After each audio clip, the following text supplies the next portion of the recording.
Students should pay heed to the following advices while learning and practicing. There are 2 or 3 things that one should keep in mind while singing. We could even call it the basic principles of singing.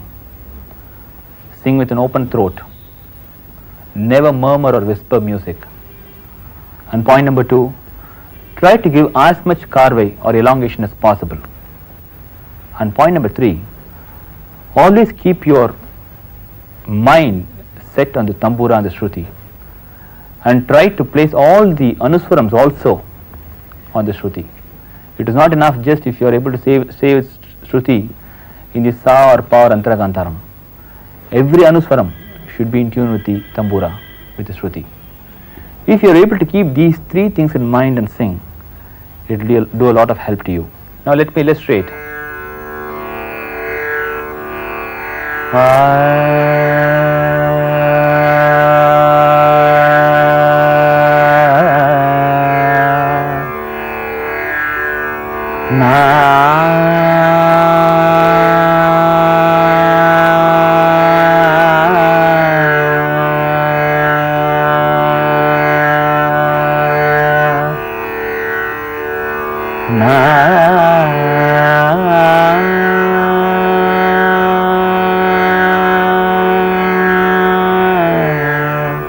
It is very important that you catch the Andhra Gandharam properly.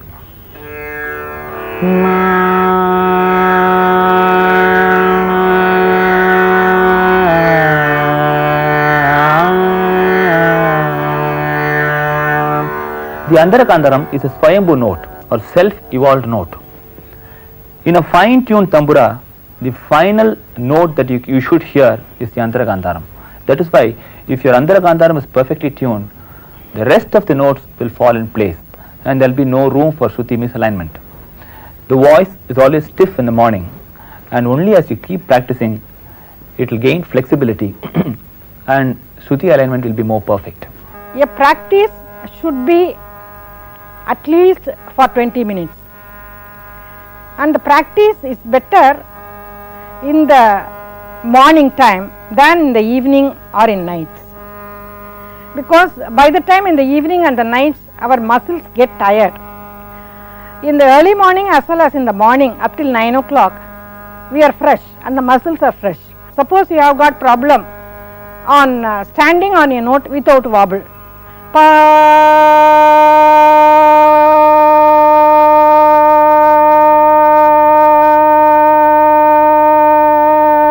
you go on.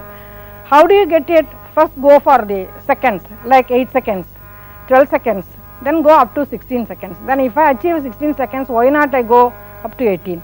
So you can keep on improving the control of the exhaled breath. So whichever problem you have to do it in the practice period. Another thing is that you have a tape recorder and hear your own voice, because one of the major problems I have seen is that as soon as they come to me they will say I have a very bad voice, which is a very bad thing to imagine, because nobody has got a bad voice. Each voice is good in some aspects.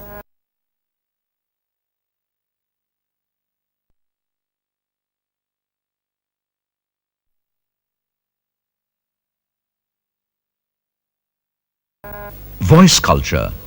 Voice culture and care are a part and parcel of any vocal student or performer.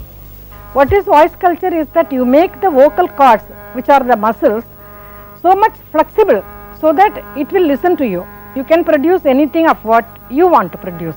Voice training methods vary from one style of music to the other, because the ornamentations pertaining to one style is different from the other style, and the voice has to be trained to produce the ornaments of that particular style. That is why the voice training methods of a wholesale application of voice training methods of either Hindustani music or Western music is unwarranted for South Indian music.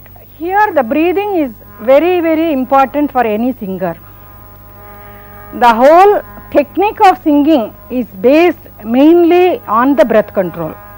Voice is the medium to communicate your Sangeeta Jnana to the audience or to the listeners. Therefore, there shouldn't be any kind of strain for the voice when you are singing. To achieve this is not very difficult, but only thing is that you have to understand the secret of breathing. When you sing, you have to open the lips and you have to sing with a open throat. So many vocal impurities are there. These scientific voice training methods try to find out the cause for the vocal impurities and then give remedies to just remedy that particular defect. The lower jaw is the portion which is always moving when you talk or when you sing. So when it gets tensed and the tongue gets tensed and the neck gets tensed, the vocal cords are not able to vibrate properly. So what we prescribe is that to have some physical exercise like turning the neck like this so that you can relax and also do the relaxation of the jaw. So we can relax the jaw and then also you can relax the tongue, closing the mouth, and you can just make the tongue roll. Sometimes some of the singers feel that they are not able to reach the high notes with ease. For that kind of problem, there is the exercise